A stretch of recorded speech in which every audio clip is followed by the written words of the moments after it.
અને મહત્વપૂર્ણ સમાચારની વાત કરીએ તો the Sabarmati report film tax free જાહેર। રાજ્ય સરકારે ફિલ્મને ટેક્સ ફ્રી જાહેર કરી છે।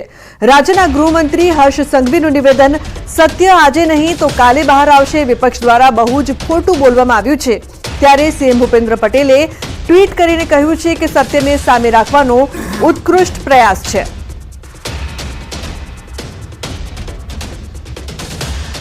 આ સાચી માહિતી, સાચી હકીકતો પહોંચાડવા માટે આ પ્રયાસ એમનો ખૂબ જ સારો છે।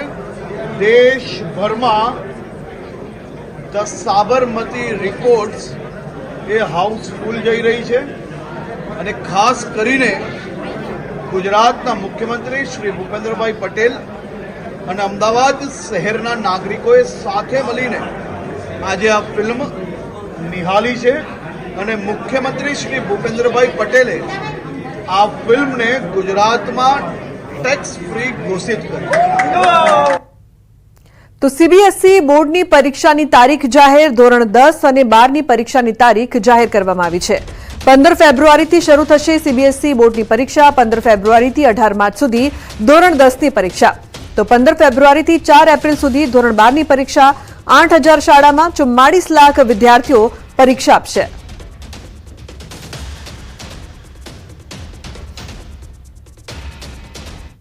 અને મહત્વપૂર્ણ સમાચારની વાત કરીએ તો મહેસાણાના ઊંઝામાં મુખ્યમંત્રી ભૂપેન્દ્ર પટેલની હાજરીમાં સ્નેહ મિલન કાર્યક્રમ યોજાયો। આ કાર્યક્રમમાં મંત્રી ઋષિકેશ પટેલ સહિતના નેતાઓ ઉપસ્થિત રહ્યા હતા। ત્યારે મુખ્યમંત્રી ભૂપેન્દ્ર પટેલે કહ્યું કે તમે જે રાહ જુઓ છો એ બંને રાજ્યમાં ભાજપ આવશે। આ સાથે તેમણે કહ્યું કે આજે આપણા દેશ અને આપણા પાસપોર્ટની વેલ્યુ વધુ છે। પ્રધાનમંત્રી મોદીને 19 દેશોમાં સર્વોચ્ચ સન્માન મળ્યું છે।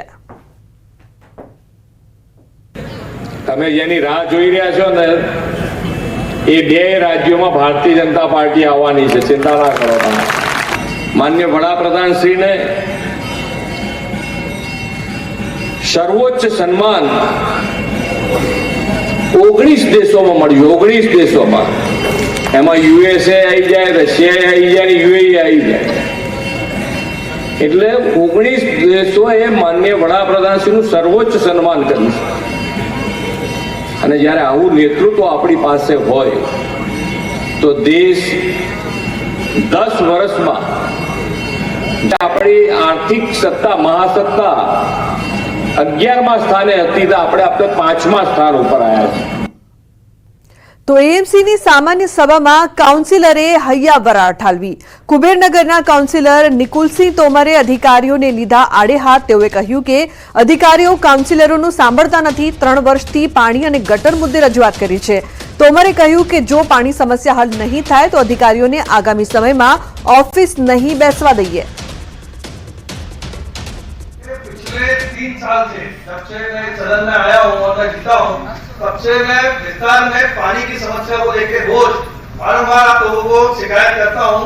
बोर्ड में करता हूँ, ऑफिस में जाके करता हूँ, लिखित में करता हूँ, थोड़ा बोली करके करता हूँ, पर फिर भी आप लोगों को कोई फर्क नहीं पड़ता। अधिकारियों को मुझे ऐसा लगता है ये मेरे से क्राइम कराना चाहते हैं कि 5 साल में एक कॉर्पोरेटर के ऊपर तो ऐसा केस हो कि जिसने डेप्यूटी कमिश्नर के ऊपर या किसी के ऊपर हाथ उठाया।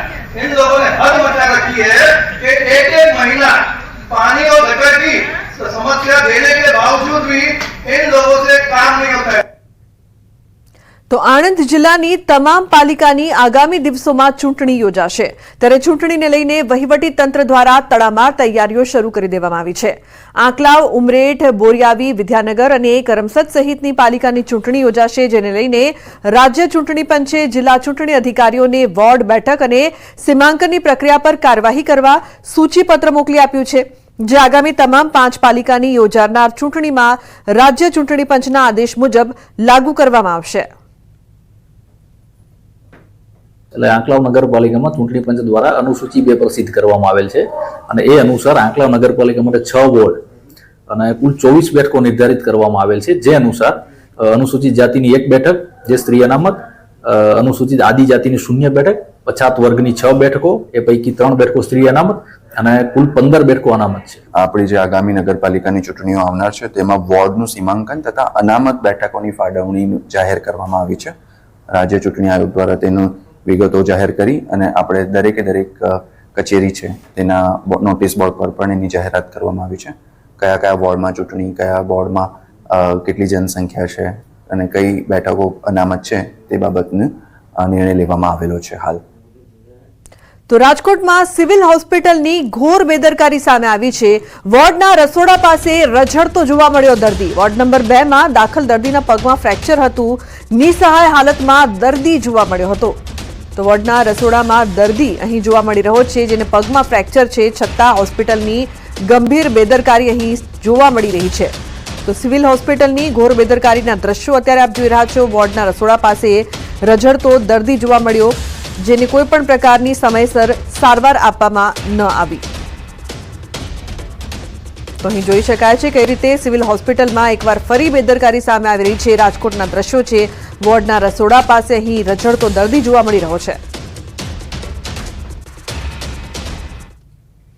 અને મહત્વપૂર્ણ સમાચાર દાહોદથી ડોક્ટરની બેદરકારીથી મહિલાના મોતનો આક્ષેપ. ખાનગી હોસ્પિટલમાં ડિલિવરી બાદ મહિલાનું મોત નીપજ્યું.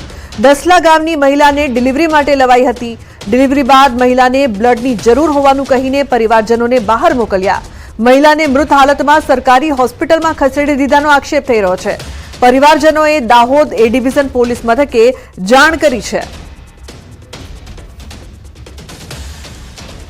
સવારમાં અમે દવાખાને લાવ્યા, ઠાકોરને દવાખાને સાહેબ.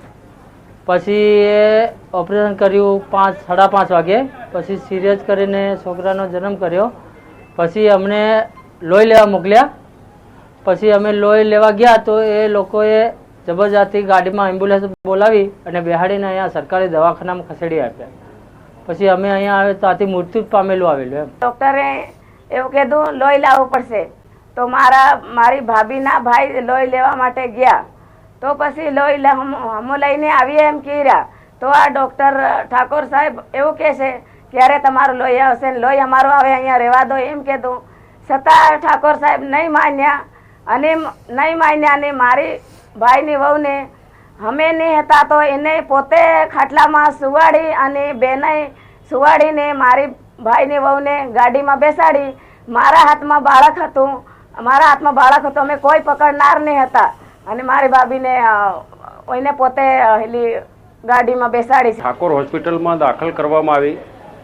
એના પછી ડિલિવરી કરવામાં આવી, ઉપર લેવામાં આવ્યું, એ બધું જ કરી લીધું. પણ છોકરીને બ્લડ ઓછું છે એમ કરીને એમના ઘરના સભ્યોને બહાર બ્લડ લેવા માટે મોકલી દીધા. અને એના પછી આ ડૉક્ટરે એમને લાપરવાહીના કારણે આપણે એ ડૉક્ટરે અહીંયા ઝાયડસ હોસ્પિટલે ખસેડવામાં આવી છે આ છોકરીને. એમના ભૂલના કારણે અમારી છોકરીનું મૃત્યુ થયું છે. તો ખ્યાતિ હોસ્પિટલ કાંડ મુદ્દે રાજ્યસભાના સાંસદ શક્તિસિંહ ગોહિલે પ્રતિક્રિયા આપી છે. શક્તિસિંહ ગોહિલે જણાવ્યું કે 2022માં ખ્યાતિ હોસ્પિટલમાં મૃત્યુ થયું ત્યારે પરવાનગી રદ કરી હોત તો આ બનાવ ના બન્યો હોત. તેઓએ આ મુદ્દો સંસદમાં ઉઠાવવાની પણ માંગ કરી છે. 2022માં આજ ખ્યાતિ હોસ્પિટલે આવી જ મોડેસ્ટ ઓપરેટિવ મારફત કેમ્પ કરીને લાવીને દર્દીઓને તોડ કરતા હતા. એમાં એક દર્દીનું મૃત્યુ થયું. એ જ દિવસે એને પ્રધાનમંત્રી જન આરોગ્ય યોજનામાંથી વંચિત કરવા જોઈએ. પછી પાછા કેમ આવી શકે? એ કર્યું હોત તો આ 2024માં લોકોના મૃત્યુ ન થયા હોત. મેં પાર્લામેન્ટમાં પણ નોટિસ આપી છે. દેશની સંસદમાં પણ આ મુદ્દો ઉઠાવવાનો છે. તો અન્ય મહત્વપૂર્ણ સમાચારની વાત કરીએ. સુરતમાં નકલી હોસ્પિટલ બાદ હવે નકલી મેડિકલ ઇન્સ્ટિટ્યૂટનો પણ પર્દાફાશ થયો છે. પૂણા પાટિયા વિસ્તારમાં આવેલા સીતાડેલ કમર્શિયલ શોપિંગ કોમ્પ્લેક્સની દુકાનની અંદર આખી મેડિકલ ઇન્સ્ટિટ્યૂટ ચાલી રહી હતી. 10x20ની દુકાનની અંદર ક્લાસરૂમ બનાવી દેવાયો હતો અને જીવનદીપ મેડિકલ ઇન્સ્ટિટ્યૂટના નામથી નર્સિંગ સહિતના 5 કોર્સો ચલાવવામાં આવી રહ્યા હતા. તેમાં ભણતા વિદ્યાર્થીઓ પાસે જીવનદીપ મેડિકલ ઇન્સ્ટિટ્યૂટના સંચાલક મસ્ત મોટી ફી પણ વસૂલતા હતા. આ ઇન્સ્ટિટ્યૂટ દુકાનની અંદર છેલ્લા 4 થી 5 વર્ષથી ચાલી રહી છે. કેટલાક વિદ્યાર્થીઓ દ્વારા છેલ્લા 2-3 દિવસથી એવી ફરિયાદો હતી કે અહીં બસ મોટી ફી લઈને ખોટી રીતે મેડિકલ ઇન્સ્ટિટ્યૂટ ચલાવાઈ રહી છે અને પરીક્ષા આપવા બેંગ્લોર મોકલાઈ રહી છે. જેથી તપાસ બાદ આ ઇન્સ્ટિટ્યૂટ ખોટી રીતે ચાલતી હોવાનું સામે આવ્યું. જીવનદીપ મેડિકલ ઇન્સ્ટિટ્યૂટ નામનું કોઈ પણ ઇન્સ્ટિટ્યૂટ નર્સિંગ કાઉન્સિલમાં નોંધાયેલ નથી, જેથી ગુજરાતમાં આવી મેડિકલ ઇન્સ્ટિટ્યૂટ સામે કડક કાર્યવાહી કરવામાં આવે તેવી માંગ કરવામાં આવી છે. જીવનદીપ મેડિકલ ઇન્સ્ટિટ્યૂટ નામની કોઈ સંસ્થા સુરતના પૂના પાટિયા ખાતે શોપિંગ સેન્ટરમાં કાર્યરત છે. આ ગુજરાત નર્સિંગ કાઉન્સિલનું પ્રમાણિત ઇન્સ્ટિટ્યૂટ નથી, આ બોગસ ઇન્સ્ટિટ્યૂટ છે, જેમાં જીએનએમ અને બીએસસીની પરવાનગી આપવામાં આવી. આ ઉપરાંત બીજા પણ કોર્સ છે, ડીએમએલટી ને બધા.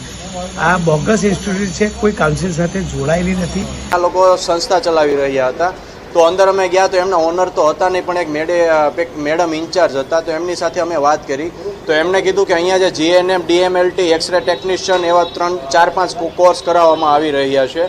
તો એને લઈને અમે એમને પૂછ્યું કે તમે અહીંયા જીએનએમની પરમિશન કઈ રીતના, કયા આધારે તમે અહીંયા કોર્સ કરાવો છો? તો એમને કીધું અમે ખાલી અહીંયા કોચિંગ કરાવીએ છીએ, વિદ્યાર્થીઓ એક્ઝામ આપવા બેંગ્લોર જતા હોય છે.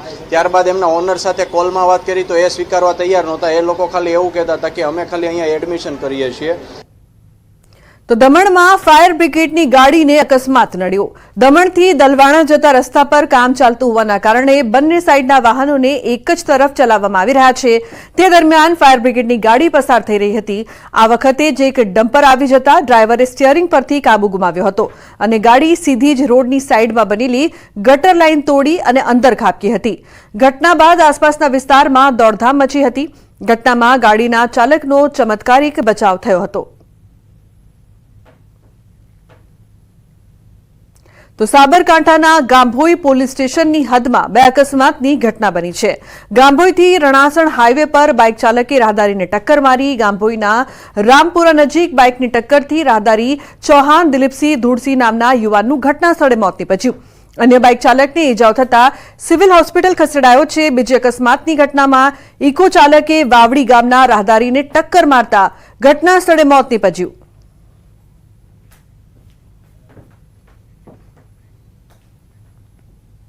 તો બુલેટિનમાં હાલ રોકાઈશું એક બ્રેક માટે. આપ જોતા રહો ન્યૂઝ 18 ગુજરાતી.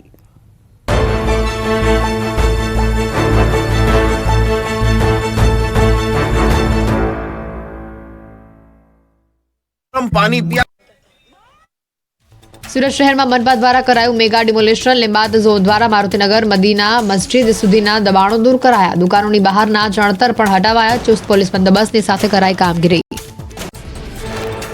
વડોદરામાં સતત બીજા દિવસે ગેરકાયદેસર દબાણનો સફાયો જારી. કુંભારવાડા ફતેપુરા વિસ્તારમાં કોર્પોરેશને પોલીસની હાજરીમાં કર્યું ડિમોલેશન. કોર્પોરેશને અનેક લારીઓ જપ્ત કરી ગેરકાયદેસર દબાણો તોડી પાડ્યા. કુંભારવાડા ફતેપુરા વિસ્તારમાં દબાણકારો અને વીએમસીના કર્મચારીઓ વચ્ચે ઘર્ષણ. પોલીસની હાજરીમાં લારી છોડાવવા કરાયો પ્રયાસ. દબાણ શાખાના અધિકારીઓ સાથે પણ કર્યું ગેરવર્તન. વડોદરામાં લારી ગલ્લા ધારકો સામે પાલિકાની કાર્યવાહી. સફાઈ વેરો ન ભરતા 25થી વધુ ધારકોની લારીઓ જપ્ત કરાઈ. ટ્રાફિકની અડચણરૂપ સામાન પણ પાલિકા દ્વારા જપ્ત કરાશે. સફાઈ વેરો નહીં ભરીને ગંદકી કરનાર ધારકોમાં ફફડાટ. વડોદરામાં દબાણ હટાવવાની કામગીરીમાં પાલિકા અને પોલીસ વચ્ચે સંકલનનો અભાવ જોવા મળ્યો. સંવેદનશીલ વિસ્તારમાં દબાણ હટાવવા માટે પાલિકાની ટીમ પહોંચી, પણ પોલીસ બંદોબસ્ત જ ન મળ્યો. દબાણકારો લારી ગલ્લા લઈને નીકળી ગયા. વડોદરામાં ભાજપના પૂર્વ કોર્પોરેટરની હત્યા બાદ વડોદરા પોલીસ સતર્ક. સંવેદનશીલ વિસ્તારોમાં પોલીસે કોમ્બિંગ હાથ ધર્યું. એસઆરપી, એસઓજી, ડીસીબી સહિતના પોલીસ જવાનો કોમ્બિંગમાં જોડાયા. શાંતિ દોડવાનો પ્રયાસ કરતા સામે કાર્યવાહી. ગીર સોમનાથના વેરાવળ બંદર ઓફિસ આસપાસના દબાણો દૂર કરાયા. રસ્તા પર પડેલી નાની મોટી પડતર હોડીઓ પણ દૂર કરાઈ. રસ્તા પરના તમામ દબાણો હટાવાયા. ભાવનગરના ગ્રામ્ય પંથકમાં સિંહના આટાફેરા વધ્યા. 2 સિંહને લટાર મારતો વિડીયો સોશિયલ મીડિયા પર વાયરલ થયો. ભંડેરિયા, નાના ખોખરા, મોટા ખોખરા સહિતના ગામોમાં દેખાયા સિંહ. ગામ લોકોમાં છવાયો ભયનો માહોલ.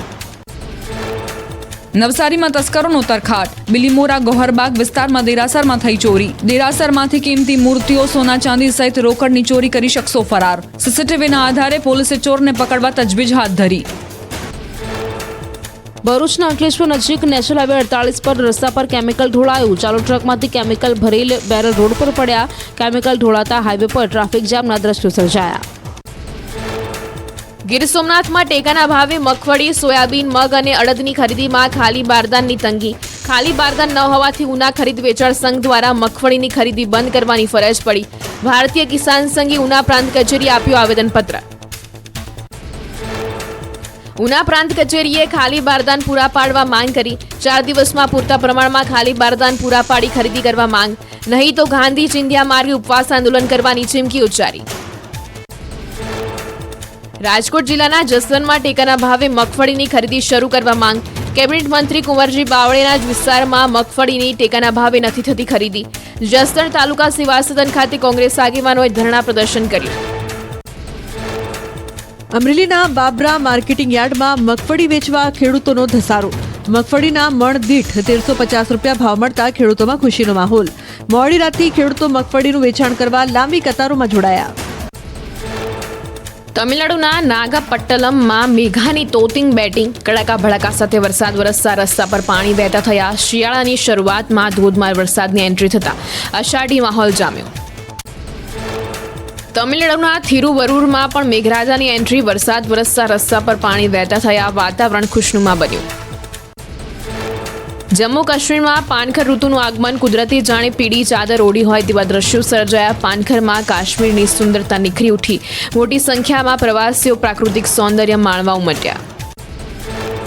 ગુજરાતમાં કાતિલ ઠંડીનો રાઉન્ડ શરૂ. આગામી 24 કલાકમાં ઠંડી.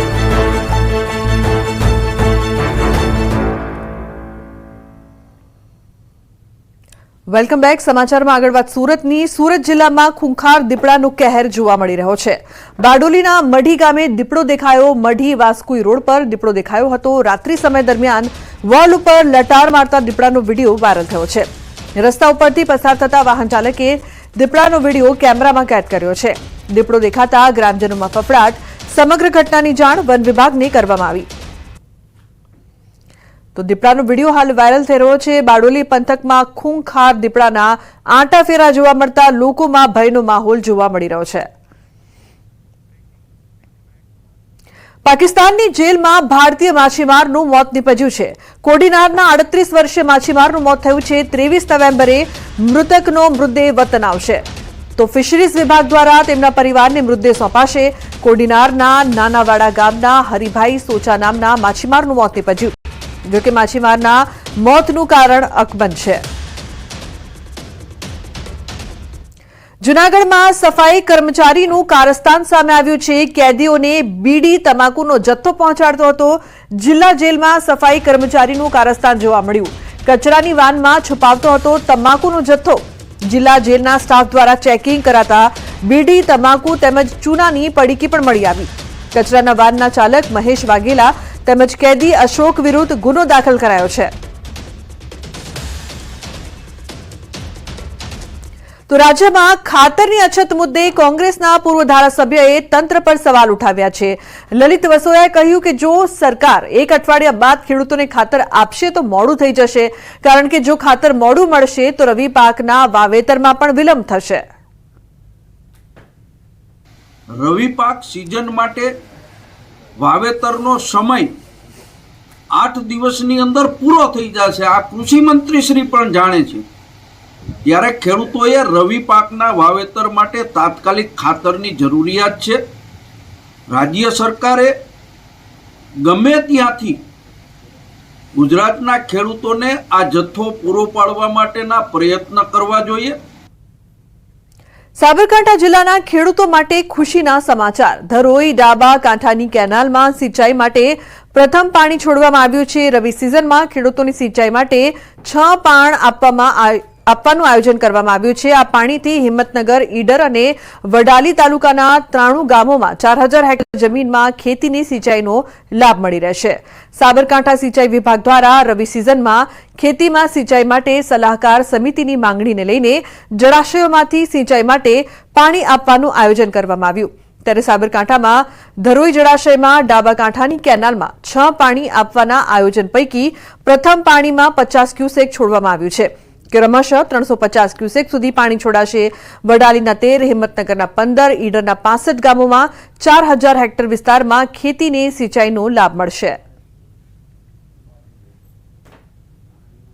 ધરોઈ ડાબા કાંઠા કમાન્ડ વિસ્તારમાં રવિ સિઝન માટે આજરોજ 6 પાણ પૈકીમાંથી 1 પાણ આજે 50 ક્યુસેક જેટલું છોડવામાં આવેલ છે, જેનાથી જેમાં ખેડૂત ખાતેદારશ્રીઓની માગણીને ધ્યાને લઈ ક્રમશઃ સદર પાણીમાં 300 થી 350 ક્યુસેક જેટલો પાણીમાં વધારો કરવામાં આવશે.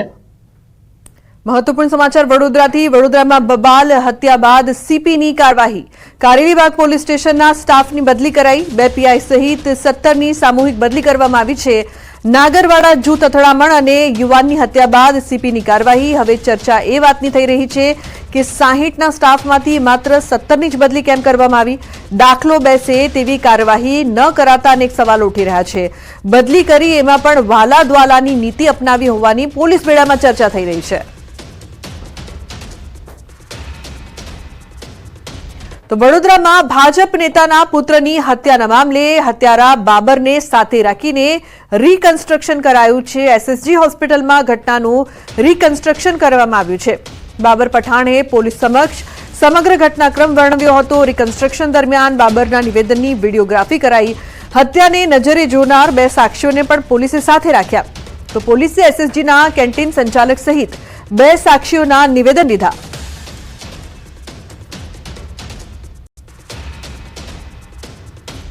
કેન્દ્રની આરોગ્ય વિભાગની ટીમ વડોદરા જિલ્લામાં 3 દિવસ રોકાશે. જિલ્લાના પીએચસી આયુષ્માન યોજનાની વિગતો મેળવશે. કેન્દ્રની ટીમ જુદા જુદા રાજ્યોના 2 જિલ્લાનો સર્વે પણ કરે છે. આ વખતે કચ્છ અને વડોદરા જિલ્લાની પસંદગી કરાઈ છે. તો 9 અધિકારીઓની ટીમ જિલ્લાઓની મુલાકાતે, જેમાં રાજ્યના 3 અધિકારીઓ સામેલ. આજે અથવા કાલે વડોદરા પાલિકાની આરોગ્ય સેવાઓ અને સિવિલ હોસ્પિટલની લેશે મુલાકાત. તો અંબાજીમાં પૂર્વ રાજ્ય ગૃહમંત્રી વિપુલ ચૌધરીના અધ્યક્ષસ્થાને ચૌધરી સમાજનું સ્નેહ મિલન યોજાયું. સ્નેહ મિલન કાર્યક્રમમાં સામાજિક, શૈક્ષણિક અને રાજકીય ઠરાવો પસાર થયા. આપણે કહેવત શું હોય છે, લાડવાની કિંમત હોય, ભૂકાની કિંમત ના હોય. એવી રીતે લાડવો મહત્વનો હોય છે અને ચૌધરી સમાજ વર્ષોથી લાડવો ખાવા ટેવાયેલો સમાજ છે. વ્યક્તિઓ કરતાં વ્યવસ્થાઓ મહત્વની હોય છે. અમે સામાજિક અને શૈક્ષણિક રીતે પછાત વર્ગમાં ચોક્કસ હોઈ શકીએ, પરંતુ રાજકીય રીતે જાગૃત થવાના પ્રયત્નો અમારે બધાએ સંગઠિત રીતે કરવા.